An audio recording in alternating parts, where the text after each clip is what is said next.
არ არის ნორმალური და რვიანებს ოქმნიდნენ ოპოზიციაში რომ იყვნენ პირველი მოთხოვნა ის იყო რომ ერთი წლით ადრე ყოფილიყო საარჩევნო კოდექსი ცნობილი. სწორედ ამ საარჩევნო ჩანაწერებშიც არის.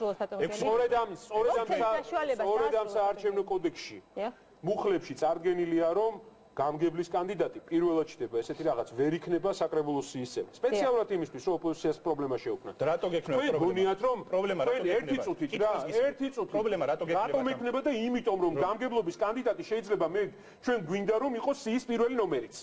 რატო გვიზღუდავთ? რატო უნდა იყოს? რატო უნდა იყოს და ესე გვინდა რომ იყოს? აქამდე ესე იყო. იმიტომ რომ ფრინაიდერი არის თავისუფალი ისმი იყო. არა, აქამდე ესე იყო. აქამდე ესე იყო და ეხლა აღარ არის და მაგას გეუბნებით. ეხლა აღარ არის და მაგას გეუბნებით. მარტივად გეუბნებით. ძალიან კონკრეტული საკითხი. აი მოდით ნახოთ ეხლა. სამ თვეში არის არჩევნები. ჩვენ ვატარებთ შიდა პარტიულ არჩევნებს, შიდა პრაიმერებს და კანდიდატები, რომლებიც არიან ძლიერი კანდიდატები კონკრეტულ რაიონებში ან ციხეში სვავენ, ან საქმეს სასამართლოში არ უმთავრებენ. არაერთ მაგალითს დაგისახელებ. ხონის მაგალითი. დიახ.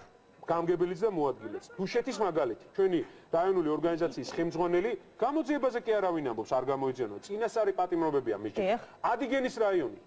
ყოფილი გამგებელი, რომელიც დაყავთ სასამართლოში თვეების მანძილზე, მოწმეც კი არ ყავთ და ხელოვნურად პროცესს აჭიანებენ. ვანის საკრებულოს თავმჯდომარე, ლანჩხუთის ყოფილი გამგებელი. ესა და არაერთი ესეთი. რატო? იმიტომ რომ მათ ვერ შეძლონ არჩევნებში საკუთარი კანდიდატურის დაყენება.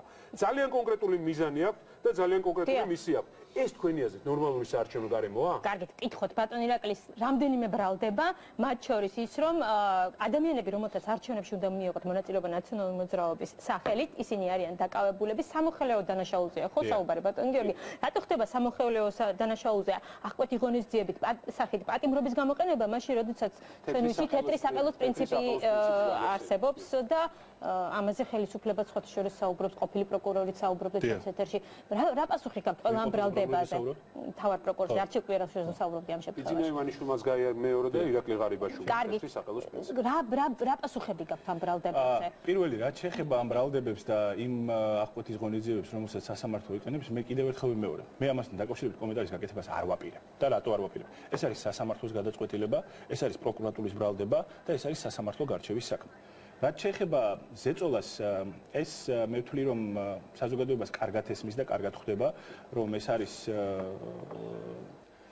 შესაბამისად აქედან გამომდინარე ეს რეალურად რესპუბლიკელებმა სხვა რაღაც თქვეს, მაგრამ არა. აქედან გამომდინარე კიდევ დავატყობ. დღეს ის რომ გიორგი აქ შვიდად ზის და ნაციონალურ ტელევიზია აქვს ცნობა ნაციონალურ მედიასთან დაკავშირებით, ყველამ კარგად უნდა წარმოიდგინოთ.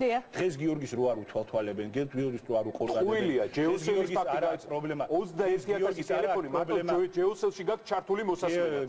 და ზუსტად იმიტოში ამ შეუძლია სადამჯელო ოპერაციაზე ფინანსური აქედან სახში რო გაისეიმებს რომივა ვიღაცა არაედევნება და არ დააშინებს. დღეს გიორგის რო არ აქვს იმის პრობლემა რომ реалურად ჩაატაროს რა მოიძიოს ფული და კეზერაშულს დაავალოს და შემოიაროს